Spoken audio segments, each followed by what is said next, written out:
Okay, we're live. So, hey everyone, I'm Danny. This is Vitaly. He's Hello. he's one of our first guests in my podcast, and I decided to switch it to a little bit more focused on startups and businesses in general. And Vitaly is the first guest who represents this audience. So, to give a quick introduction, Vitaly is, as his LinkedIn says, is a serial startup founder.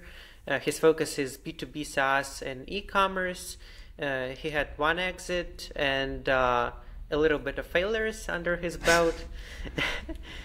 He's a co-founder of Gypsy and LookMe. You can correct me if I'm pronouncing it incorrectly. Everything correct. Okay. And he's a startup advisor. So I'll let you go from here. You can give a quick introduction, and then we can start with the topics of the podcast. Sure. Nice to be here as one of the first guests in this new type of your podcast. Wish you good luck with them, with it. So actually, I gathered all the best I could in my LinkedIn profile. So my introductions there will be better than introduction I do right now, but I'll try. As you mentioned, I'm a serial startup founder. I'm in this startup world more than 10 years now. I built two serious startups, and between these startups there were lots of attempts, failures with launches, so I didn't mention them on LinkedIn because it's like projects for 1, 2 months, 3 months. I built one, I would say successful. Of course it depends how you describe success, but in my opinion, one successful company. As I joke in, I have already built $1 million company. My next goal is to build a unicorn. It was media monitoring, media listening platform LookMe. My most recent startup, Gypsy, we built a platform for e-commerce to create mobile-first storefronts for fashion e-commerce, for fashion brands. It was my first true venture story with raising capital from international funds. We received grant from Google. We did sales for the US, Canadian, and UK market. But it failed. We didn't find product market fit. But to be honest, I got so much experience from these 2 years. That's why. And between the startups, I also worked in a venture fund and startup studio as a product researcher. So I was that person in the venture fund for a little bit who talk with startups on the beginning and filter them to speak further with partners of the fund or not. And also, I was a product researcher in startup studio where I tried to make a scheme or framework to find $1 billion ideas for our studio. Besides work, I sports enthusiast. I always do something. Now I'm hitting the gym and keep my nutrition very well. Also, I like basketball, a little bit boxing and running. So actually, all my life I do something sport related. That's actually a great introduction. That sounds really interesting. I'm really excited to hear more about the failures and the successes that you have. But if you don't mind, we could start with the earliest part, maybe high school or whenever you had your first when you realized that you want to be an entrepreneur or you want to build something. Maybe you can recall anything from early even early childhood or maybe school or college when you started playing around with this stuff. Mm-hmm. Um, yeah, I was thinking about it. I had this question like before, and I think that in my life, to be honest, this entrepreneurship part was like from child. I mean, it was like a natural next step after the job. So I think like most of people have this standard steps. Like you go to the children kindergarten, then school, then university, then job.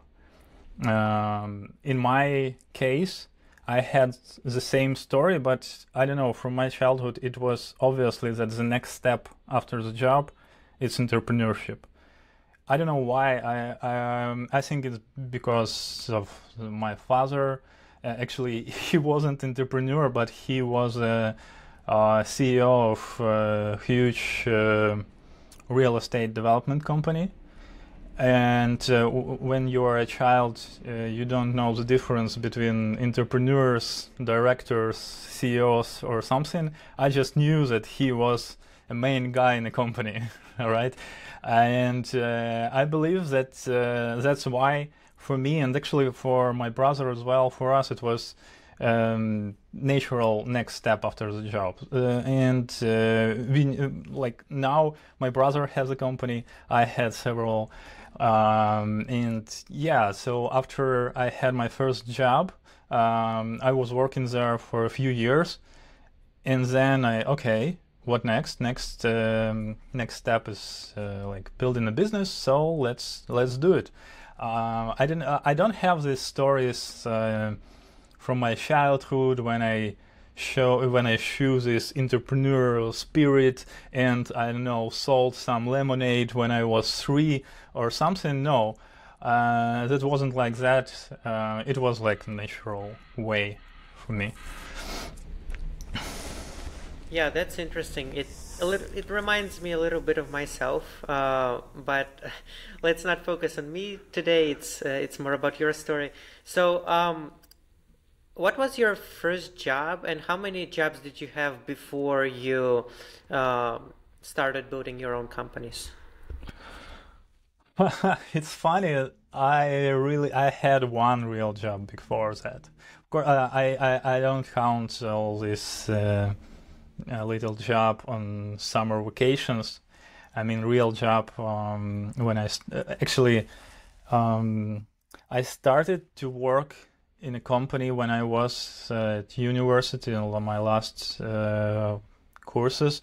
I started to do this stupid job in one company for just to make some money. I was a guy who was listening TV news and transcribed it in a text and fills database for media monitoring company. And I didn't know why I'm doing it. So I didn't know why people need this result of my work. For me, I didn't know it. I just wanted to make some money because there were like night shifts. And for me, it was great because I continued to study, and in the evening and night, I had some job to make money. And after I graduated the university in this company, so this company was sold to other owners, and these new owners began to make like revision of all company and started to talk with everyone. And ask question on how we can improve what you are doing, what you can offer, and so on. And for me, as for a student, of course, I had lots of ideas on how to improve my job because it was like Windows 98 on our computers with all this software and broken headphones. So there were a lot to improve. I don't know. So I don't know any process there that couldn't be improved. So I came to this meeting with new director of the company, and she asked me my ideas, and I just started to make these ideas. I don't know, I had a list of them, 20 or something. And for me, it was impressive that after that, she fired my manager and put me on her position, because as I found out after that, nobody except me had some ideas to improve something there. So yeah, that's why I got my first real job, because typing it wasn't something real, and then I realized why we are doing this. I realized what media monitoring is and what is the value of media monitoring, how everything works there, and yeah, I became a manager of one department, then I became a manager of another one, and so I was growing inside of that company. I don't remember exactly how many years I worked there, but it wasn't too many. It was like 3 years. And I ended up in a position when I was second person after CEO, maybe third after CEO and her partner. And yeah, for me, I just started to ask myself a question: what next? What to do next? And yeah, we had some conversations with CEO for me to become a CEO of the company, because she wanted to step aside, but it wasn't real. I was super young, and nobody wanted to give me such a serious position. So, and when you're young and stupid, I just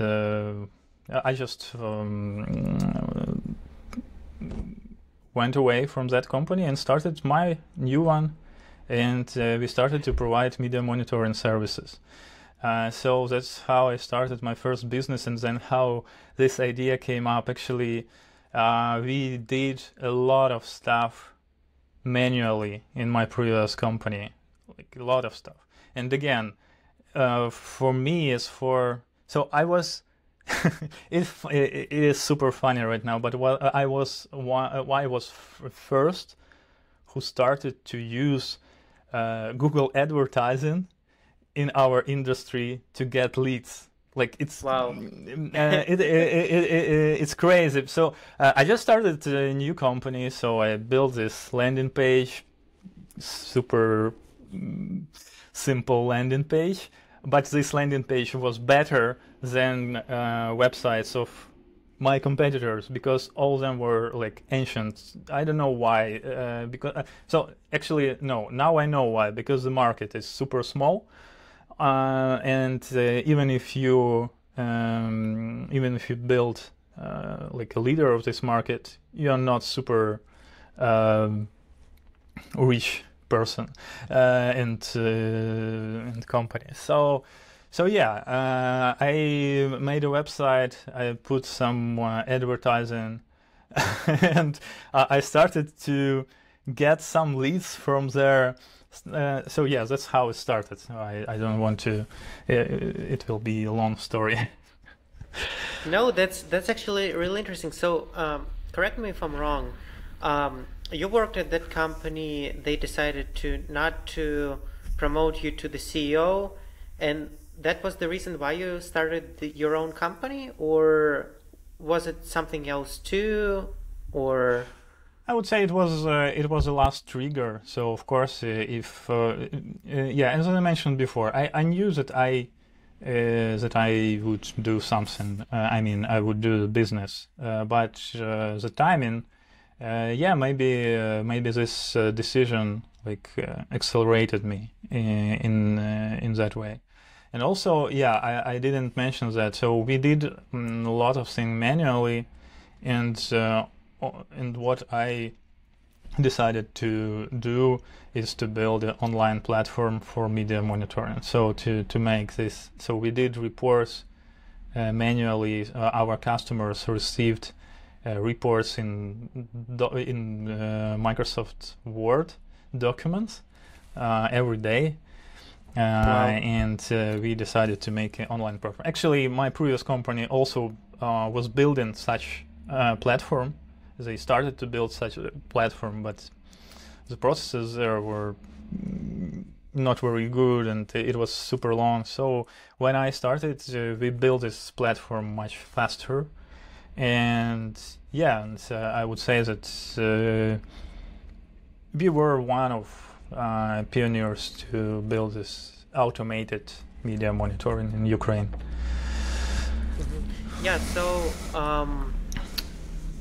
again, as far as I understand, what happened is you first working at that job, you started to learn the industry, got into the weeds into that, and then you saw the problems, the things that can be improved, automated maybe, and basically you started your own company that did that better than. Yeah. Mm-hmm. Yeah, absolutely. I didn't know that time that it called B2B SaaS. It is a startup or something. I just started the business to make money, and that's it. Then after several years, I realized that okay, I can call it startup. Then I graduated another university. It was Lviv Business School, and then I started to find out what I'm doing for real and what my next plans, what my next steps. Yeah, interesting. What I still don't really understand and I'm really curious about is that the first company was called LooksMe, right? Yeah. And the one of your last companies was LookMe, but it kind of spells differently. Yeah. Are they related in any case? LookMe is like a prolongation of LooksMe. So we did a rebranding after we did merging with another media monitoring company. And actually, so one of the reasons was that we merged with another company and we did rebranding for that reason. And another thing, on that point when we merged, our platform finally was really automated, and it was a good point to switch from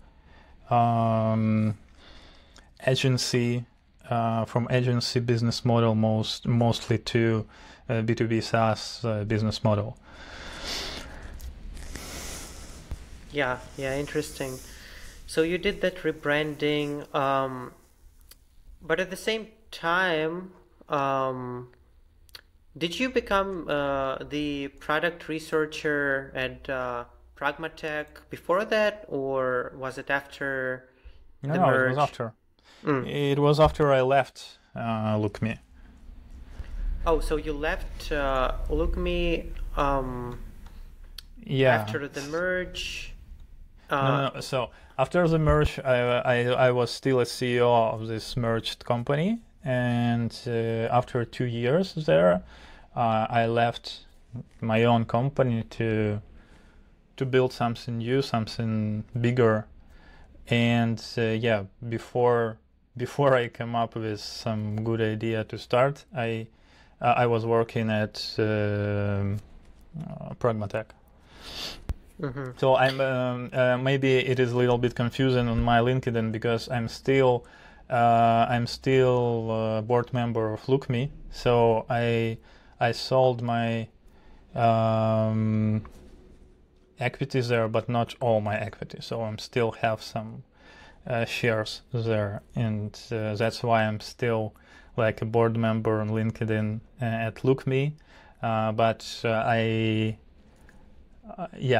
I don't work there for starting from 2019. Yeah, so tell me a little bit more about how you guys grew there. Maybe some KPIs if you want to share, if you can share, of course. What were the failures there? And maybe after that, a little bit about this merge, about this process, how it looked like. Why did you guys merge with another company?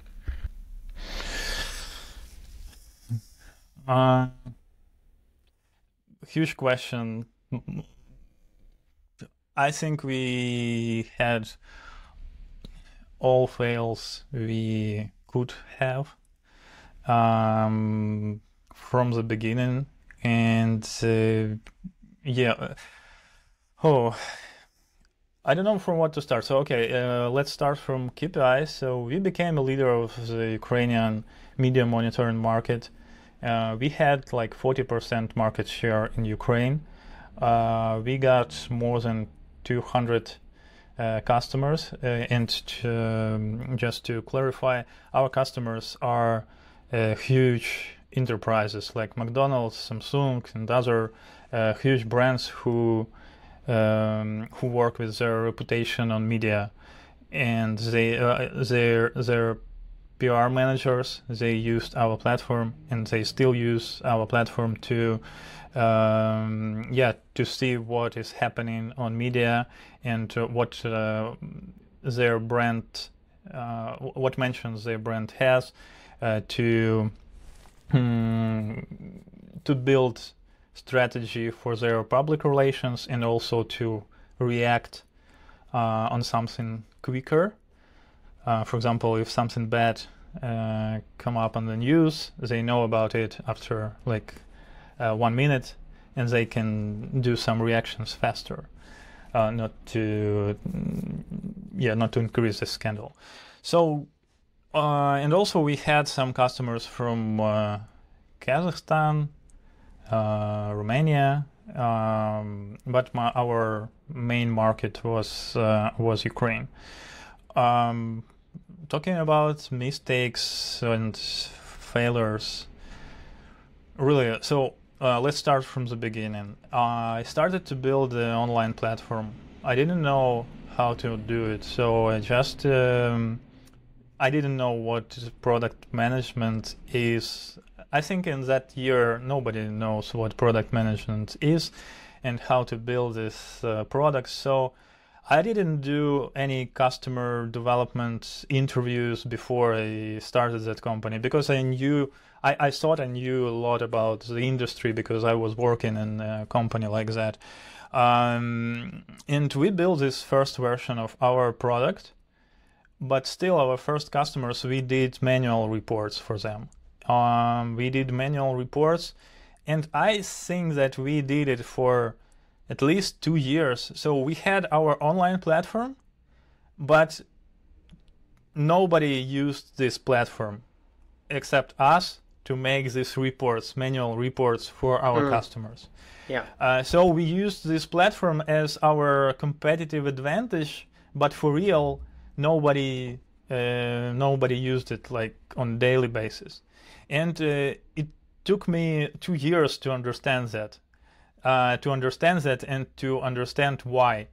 For me, it was a big, how to say it, a very important point when I just sit and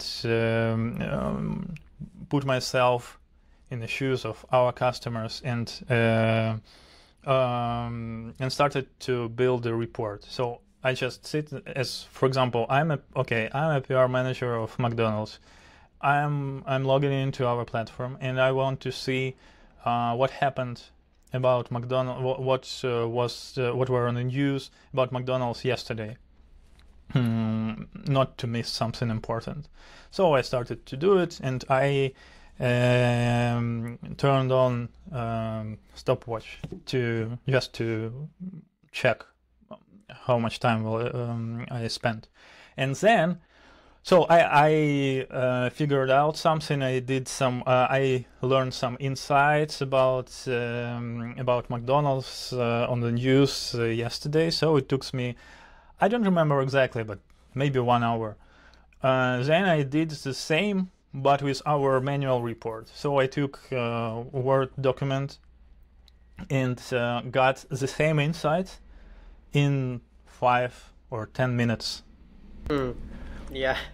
And then I realized, oh, that's maybe that is an answer why nobody uses this platform. Because of course, yeah, it's online. It's news goes faster in that platform, but I don't see the insights I need to see as a PR manager. Yeah, it was crucial for me to understand that. And after that, we rebuilt our platform completely. We started to talk with our customers. We started to watch how they use this platform or not use, how they use our reports, actually, not platform, how they use our reports, what they do, what they like, what they need to have there.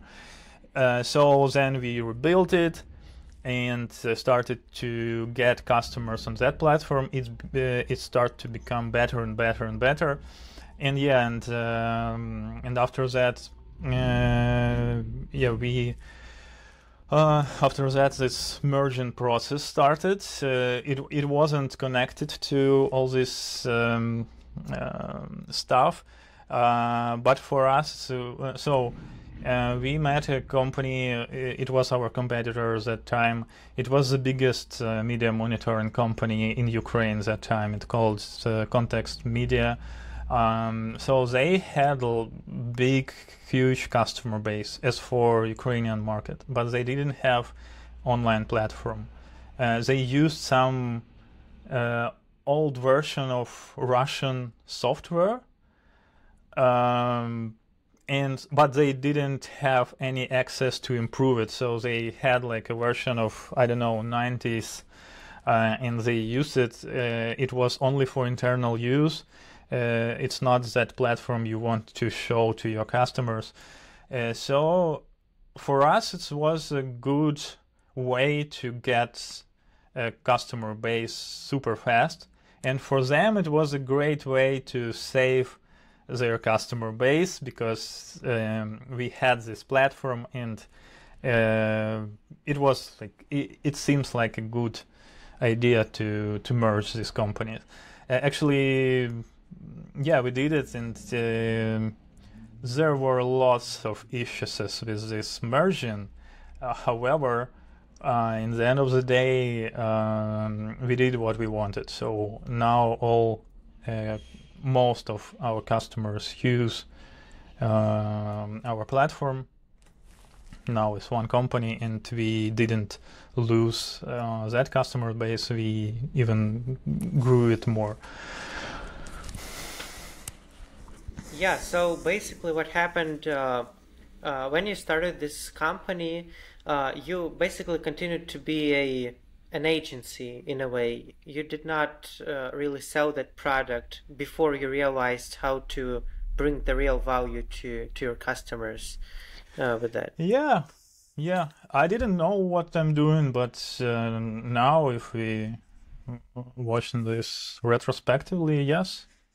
It was an agency with a shitty product that nobody used. Yeah. Yeah. So basically, am I correct that basically you were an agency, you were making some money, you were bootstrapping, so you were just living on what you have earned with those customers, with those services that you provided. Yeah, right. Mm-hmm. Yeah, and do you mind sharing how large that company was in terms of the headcount of employees and how you grew over the years? Do you mean in what period of time? So do you mean the final results or? Maybe all the way from the start to up to the merge. How did it change? Yeah. Before merging, as I remember, we had about 30, 35 employees. Um, I don't remember our financial numbers. I suppose we had like 60 customers or something, and maybe no, it wasn't even 500,000 ARR. It was less. It was maybe 300 or 400K ARR. Mhm. Now I know that it's called ARR. That time I didn't know that. Yeah, interesting.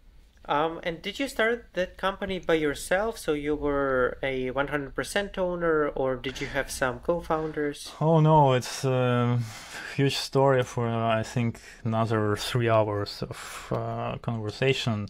No, I started this company with my friend. Actually, yeah, my old friend. We wanted to build a business again, and we decided, okay, today or tomorrow or next week we will leave our companies. He worked in a different industry, and yeah, and after this deadline, I left my company. He didn't. Uh, but yeah, we decided to start. So I started to work on that. Actually, he also started, but he did his job and also started to make something for our business. And then he left his company as well. However, after 2 weeks or maybe 1 month, he just found another job and went to this job. Actually, we're still friends, but on that period of time, it wasn't very good because, but as I joking right now, it was one of my best partnerships in my life because because he helped me to start. I mean, it was much easier when you do something with someone else and you like, okay, tomorrow we will leave our companies. We will write this statement that we will leave. Okay, let's do it. Come on. And of course, it helped me to start, and that's why that's why I'm really appreciated about this partner. Then I also had partners in that business, and there were lots of issues and mistakes I made. So obviously, when we merged, we started to work together with owners of that company. Before that, I also had a partner from another media monitoring company. So it was, I always I was searching for new ways, for new ideas, for new partners to grow faster. Again, it sounds like, actually, I had great experience because it was like merging with another company. One company, so how it called, acquisition. So one company we just acquisited, then we merged with another one. We had some issues with partners and with all this stuff. But it's like, now it seems like I played in some game, because all this happens on super small market. Ukrainian market is like super small, and actually that's why to earn even some money there, you have to find a way of partnerships with your competitors and look for a different way on how to do it, because yeah, again, it's super small. Okay, yeah. So, um, you merged with that company. You stayed as a CEO of this new company afterwards. And Yeah. what made you decide to leave the position to sell your shares and to start something new? Um, so that time I was studying in Lviv Business School, and I believe that this education helped me to understand who I am, to understand my, I don't know, identity, if we can say like that. I realized that, yeah, I like to build products. I like to create something for like many people, and I want to build something for international market. So yeah, after I got this education, I realized, oh, okay, that's why it's so difficult. It's because our market is so small. No, not all markets are such small as Ukrainian one. Okay, what we can do with it? And I started to think, how can we do media monitoring for American markets or for other. Actually, my goal was to um, scale for the American market. And then I started to learn a lot about startups, investments, how it works, how can we raise capital, or do we need to raise this capital? Then I realized that there were so many mistakes. Not even mistakes. I didn't know what. So I didn't have this goal to build a huge company for international markets. That's why I can't call it mistakes. But after I realized that I want to build such company, that company wasn't good for that. Why? First of all, partners.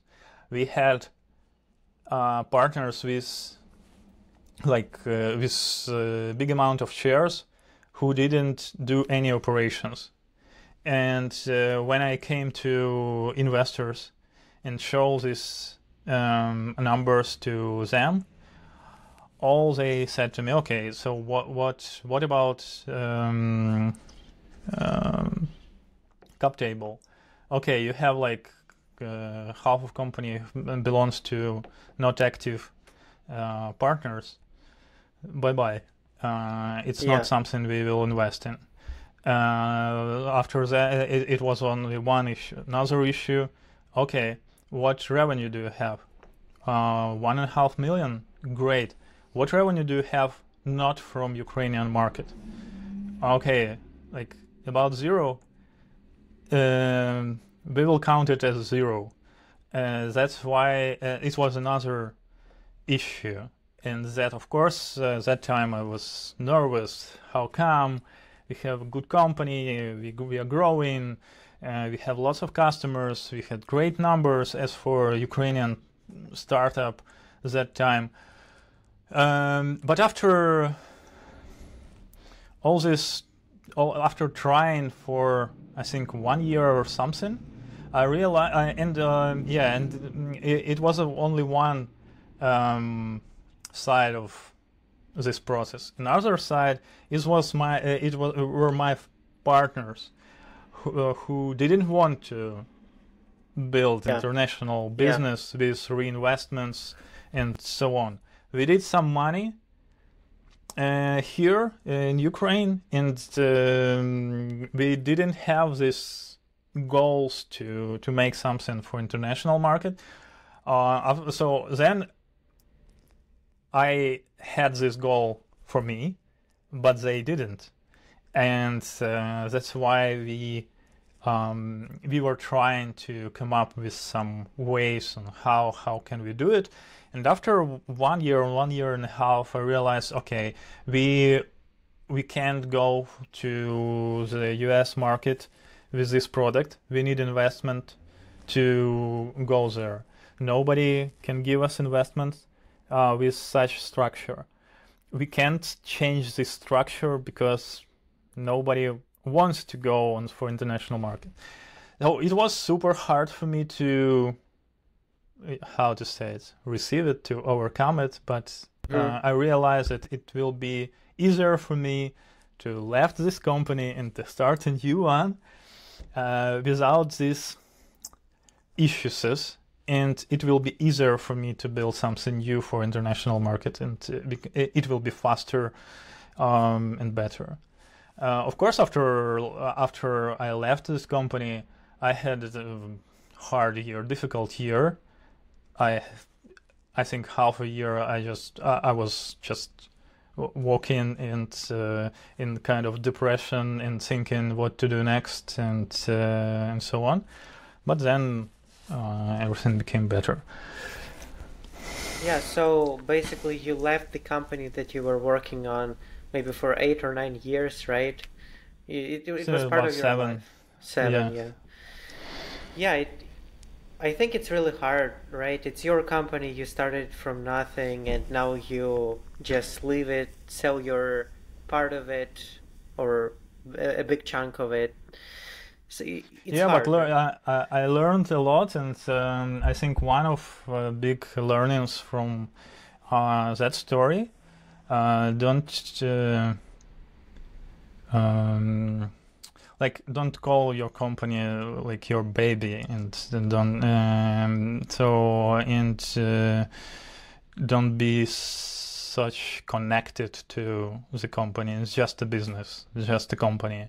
Of course, you need to love what you are doing and so on, but usually you have to do some hard decisions, difficult decisions, and you always need to know exactly the amount of money you ready to sell it, like any time, because it's just a business. It's not a baby, and sometimes you need to kill your company. You don't need to kill your baby. So yeah, that's a really great advice, I think, because I think that it's partly caused this kind of the state when you left it. You for half a year, it was really hard to overcome because you did connect to it before you was sure really... even if I said that I didn't, I was, of course I was connected. It was my first business, 7 years, like of course I was connected. Yeah, but then as I understand, you started Gypsy after that, right? Yeah. So can you tell a little bit more about that, how it came, how did you grow with that? What happened next? Let's try. After this half year of depression, I started to look for new ideas, and actually I was thinking what to do next. I was thinking, okay, maybe new startup or go to work at some company. On that time, I didn't sell my shares at LookMe, so it was a hard time from perspective that I didn't have like much money to start a new company, it was harder decision for me then. So I think it was like 220 and COVID started, and I started to look in the different markets, okay, and I realized that e-commerce is growing. It wasn't hard to realize that. It was obvious that e-commerce is something interesting right now, and I started to look into different ideas in this space. And at that time, I also went to one. Maybe you are familiar with Demium startups. It's like accelerator for for entrepreneurs who don't have teams, so they connect founders and then help to build something. There, I on the first stage, I met one girl. Her name Julia. So she did a marketplace for creative industry in Ukraine. She didn't actually. We didn't go to Demium. I left it after a couple of lessons. I realized that it's not something I want. But I met Julia there, and her idea looked interesting for me. She hadn't big experience in entrepreneurship, and and also when I did this research of e-commerce, I saw that there's kind of videos boom on that market. I mean, using videos instead of images, because videos converts much better and so on. And after I saw this marketplace for creative industries, so she collected specialists like photographers, videographers, content makers, and so on. And we started to speak, and I wanted to help her and maybe to come up with something together. And I made an offer. Okay, let's make it together, but we won't do marketplace for all creative industries. We will make a focus on videographers, only videographers for I don't remember if on that stage it was for somebody, but videographer for fashion industry. So I started to make the research, and what I found a great idea, as I thought. So doing like McDonald's for producing video content for e-commerce brands.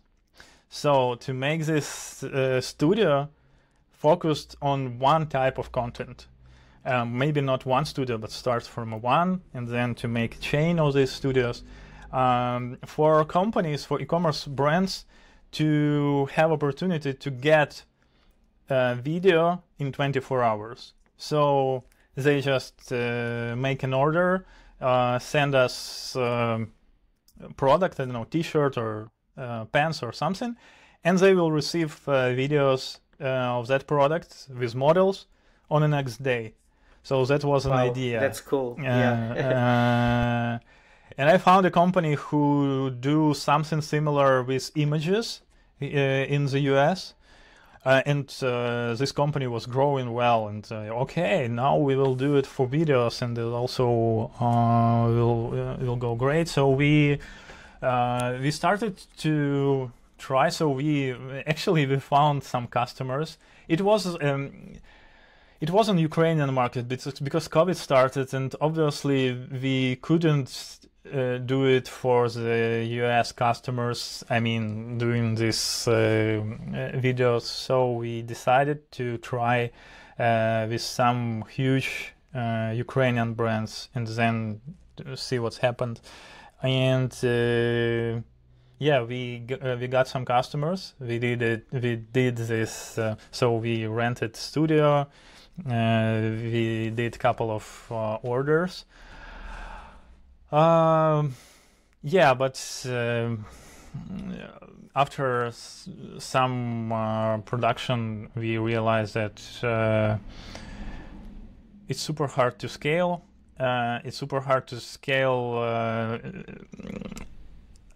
And if you take into account that we are in Ukraine, I didn't want to build something for Ukrainian market after LookMe. I wanted to build something for international. And I didn't find a way on how to do it, and also we realized that brands used our service not for, so they use it for social media content. Our idea was to create these videos for the websites, for product pages. Mm-hmm. And what was the problem with creation content for social media? Because you don't have any KPIs. So when you put a video on a product page, you can compare video with image, and you can say for sure that video converts better like 2 times better or 1.5 times better, whatever. With social media content, there weren't any KPIs, and it was super hard because customers just wanted, okay, this video is not very well, it's not very cool. Could you make some changes, this and these changes? Why? Because we like in that way. And it was a big problem for us, because I realized that we couldn't work with numbers, and if you can't work with numbers, it will be super hard to convince your customers that you don't need what you think you need. You can try this one and see what happens. No, and so this idea crashed. However, I created a new idea based on that. So we did this content, and I realized that, okay, we produce lots of video content.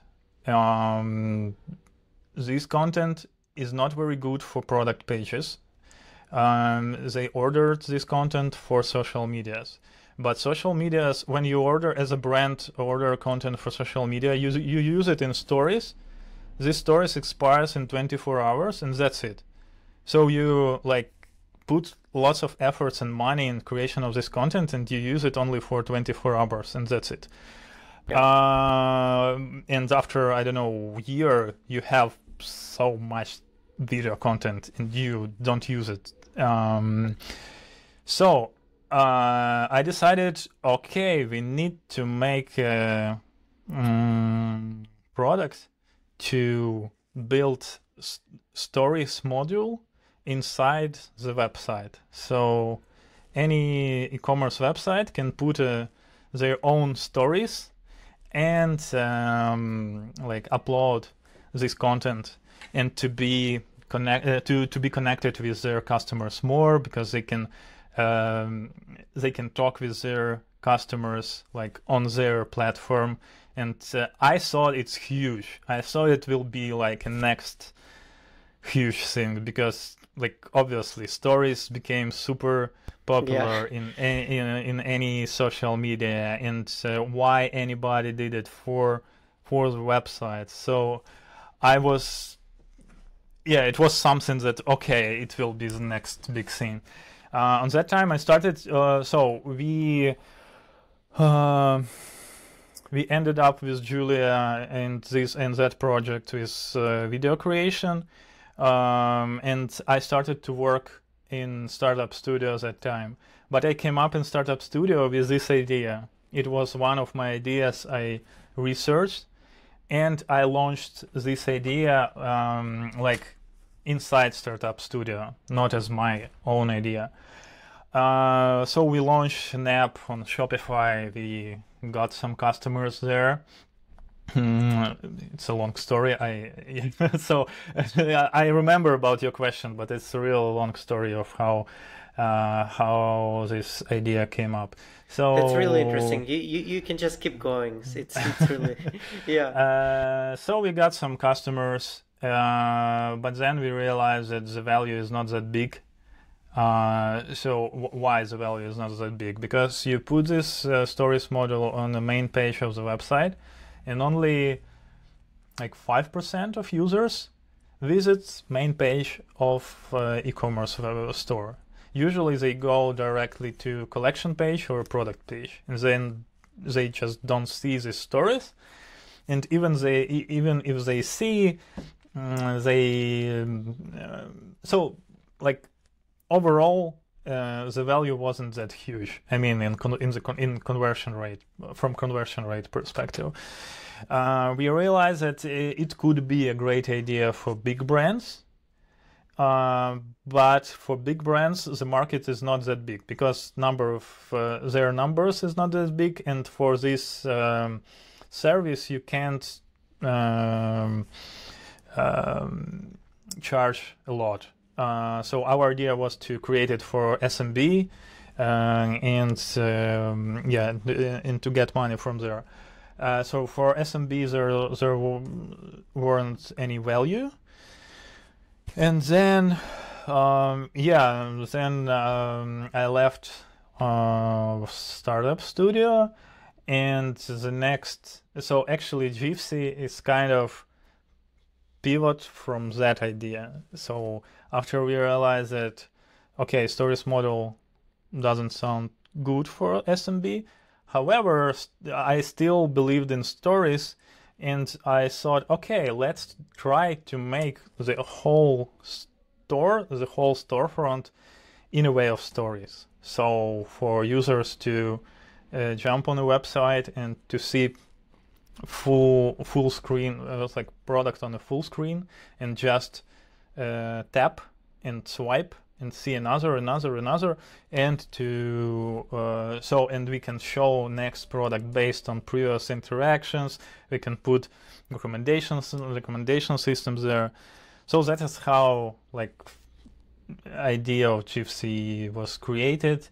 That was great that in a startup studio we so we had this conversation that I will do it like separately, and it was fine because it was idea with stories was my idea from initial startup. That's why and they killed this idea. That's why everything was fine with that. We started. I found a co-founder, technical co-founder for that, and it was like I would say it was first real attempt when I had some experience in startup. I knew what I'm doing, and I knew like how to make pitch decks, how to calculate the market, how to I know something about business models, about investments, all these little rules that you need to know about partnership. I mean about this equity things, and about the market. So we started to work with the US, Canadian, and UK customers from the beginning. We did some stores for Ukrainian brands, but it wasn't our focus from the start, from the beginning. So yeah, I think I answered your question how this idea came up. I can continue about how was it going and how this story ended. Yeah, for sure. So in short, we didn't find product market fit. So for these 2 years, it was a great way. Actually, at that time I started to post text in my blog, in Telegram chat, to share. So my idea is to share my story from the beginning to unicorn in real time. And I wrote there everything about GFC, so how we do it. So we found investments, and we did MVP. We had first customers super fast. I think from the idea to first paying customers, it was like 3 months from the idea. I mean, even not from MVP stage. So everything was great, really. We raised money from international funds. We got to Startup Fast Guys Accelerator. They called themselves like a best European accelerator. So maybe, I don't know. And so after that, for these 2 years, we connected more than 30 fashion brands. We launched 5 different versions of the product, and we ended up with. So we realized that the problem we are trying to solve exists. Now I will explain what the problem is, but our solution is not a good. Is not a good solution. It's not a good solution of this problem. So the problem is actually broken user experience in mobile shopping. the conversion rate from mobile is 1.5 times lower than from desktop, whereas 85% of traffic comes from mobile. And really, if you go even now in 2023 on any store from mobile, you will see that it loads super long time. So you need to wait super long, until the page loads. All the UX is broken. It's like inherited from the desktop, and it's not very cool to use. Comparing with, for example, mobile apps. So yeah, our idea was to create something super comfortable to use, like for mobile web. I mean, we didn't do web application or mobile application. We did web application. So we recreated mobile version of the website. Yeah, so how that went? Was it successful? Did you ended up having that product market fit, or and when was that happening? Just to give a timeline to understand. Actually, recently we decided to close it like 3 months ago from now. Yeah, and we raised money. We closed our first round. We had to have demo day of our accelerator on February 28 in 2022. So obviously we missed our demo day after invasion of Ukraine started in Ukraine. So yeah, but again, we show some growth. We raised some money again, even in wartime. But yeah, as I mentioned, we didn't find product market fit. After 5 versions of the product, we realized that it's not a good solution. There were lots of problems, and I think the main problem that we work with Shopify stores, and so in Shopify it's a huge ecosystem. There are lots of Shopify apps. There is a Shopify app store, and lots of brands use so many apps from this store. For example, if you're a brand, you want to use some testimonials on your website, you just go to Shopify App Store, you install some app for testimonials, and you have this reviews section on your website. And in our case, after starting working with us, with our platform, so we connected to Shopify, we rebuilt mobile version, but our version was on a different technologies from Shopify, and they couldn't use Shopify apps anymore. And it was a huge problem. We knew about it like from the beginning, but we thought that that the value from our product would be so big enough to not to use it, and also that we can do integration with the most popular apps. But it ended up that we had a value, but it wasn't that big. So the value from that was not that big as they lost because of not using apps from the from Shopify App Store. Yeah, it makes sense. So you mentioned that you closed the company maybe 3 months ago. So obviously you raised some money, you had some budget. What was the core decision? Was it like you were running out of money and you needed to pay your investors, or how did that go?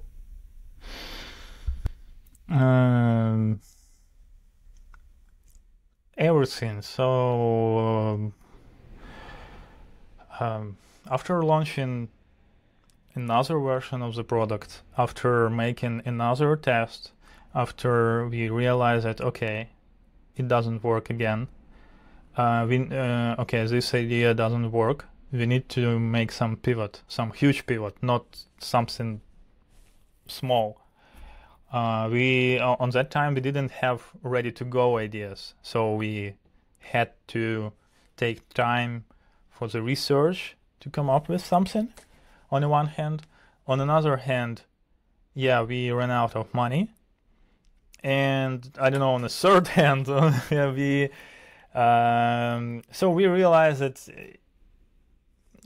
I moved to the US. My co-founder, my partner, moved to UK. Our company was registered in Estonia. We had our branch in Italy because we graduated this Startup Wise Guys Italian part. So when you see this picture, it's like it's a mess. It's good, it's just a mess. Of course, it wasn't like a main reason. Main reason I mentioned main reasons before, but it was like third. Okay, I think we need to make it. So even if we come up with some pivot idea, it will be better to make it like a new company. So, if you can share it, maybe it's you cannot. It's okay. But had you get your investors back their money, or how did the process of closing the company go? It is still going, to be honest. I mean, legal part of this process is still going. Of course, we didn't return investment to our investors because we spent all this money for building this company. However, everything went good with investors. Of course, we did reports like every month. We spoke with our investors. They knew what is happening. They knew that we really trying, that we are working like hard to make something happen. And with all investors now we have, I would say, good connections. Yeah, that's why everything went fine with them. Of course, it wasn't easy to talk with the team and to say goodbye and so on. But actually, it is also really powerful experience for future. Yeah, for sure. And to end all this on the positive note, I'm sure you're already working on something new that will be the next unicorn. So what's that? What are you working on or planning to work on?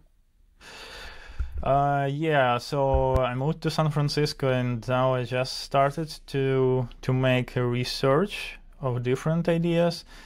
Sometimes I think that my experience also hurts me because I know how to do research. I know that you can't miss this part because it will be it will be mistake and you will spend lots of money and time for nothing. Yeah, so the idea I'm working on right now, I just started the research. I can say that it's something that I will do because for the last month I killed like 2 or 3 ideas on research stage. Now my idea is to create a resale platform for brands, for fashion brands actually. So I know, everybody knows that now it's a huge problem that of wasting of lots of products, clothing, fashion production, and second-hand market is growing. It's super huge, and the second-hand market started from marketplaces like independent from brands. So now you can find big marketplaces like in Ukraine it's called Shafa, when you can go and to find some second-hand production, but it's not branded. So my idea is to create a resale platform for brands. So for example, you are like I don't know, some brand, but not that big, like Adidas or Nike or something. You are like Ukrainian syndicate, or I don't know, any type of this slow fashion brand with quality products, not so many products. And my idea is to create resale platform for them. So for end users, it's a great option to go to the website of Syndicate and to see new products, and also used products as well. For brand, it's a great opportunity to grow loyalty and actually to earn more money, because they will receive more returned sales, returned customers, not returned customers. So for example, they pay for advertising, for traffic. People land on a website. They see the new products, expensive products, but also they see these used products, not so expensive. And for a brand, it's much more important that user will buy something, I mean, from the first visit, because after that they will know the contacts and they can reach out these customers to buy another product. It's on the one hand, and on another, person who sells these products will receive not money but credits to buy new clothing on the same branded store. So for brands, it's a great opportunity not to miss this revenue stream, because they miss it right now when people just sell this stuff on independent platforms. And also, I believe, so it's just my hypothesis right now. I didn't do great research already, but what I'm thinking about it, on these independent marketplaces, people don't look for this slow fashion brands. They look for, I don't know, again, like Versace, Gucci, Adidas, Nike, but they don't look for Syndicate or Bevza or something else. And when you, but when you are a fan of some local brand, you go to their store, and I think you will buy something used as well. The great story is that it is good for our planet, and it's a story of sustainability here. So it's something. That sounds awesome. If it's gonna work out, it is like a great business and a nice social impact as well. And maybe my last question is, since you're already in California, are you targeting the US market primarily with that, or thinking about targeting, or maybe some other markets too? Sure. That's one of main reasons why I'm here, to build something for this market. And after living here only for 3 months, I feel that this market is much bigger. It's not only in reports, I just feel it every day. You can, so just one fact, that the main messenger in the US, it's WhatsApp, right? But real main messenger in US, it's text messages, SMS. 98% of users use SMS for conversation, and WhatsApp used only on 20% of smartphones, and WhatsApp is like the most popular. So Telegram and other, the less popular there.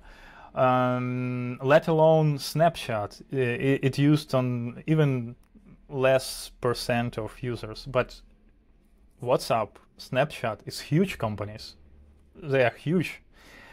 In Ukraine, you have to get, I don't know, 100% of the market to be like medium company.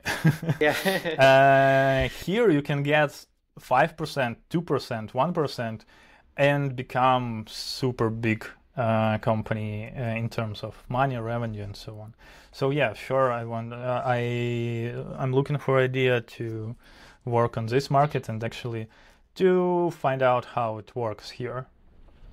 Yeah, yeah, that sounds awesome, and I hope it works out for you. And yeah, I mean, that was a great conversation. I personally learned a lot, and I was smiling all the way because I really enjoy listening and learning from you.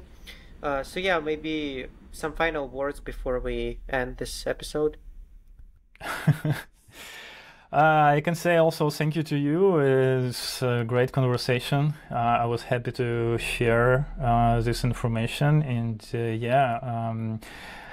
if of course I wish you have more such conversation in future with different founders and entrepreneurs, because it's always super important and I don't know, helpful to hear from and to learn something from them. So I wish you good luck, and I wish your channel to grow. Yeah, thank you. Okay. Thank you. Let's stop the record. Thank you.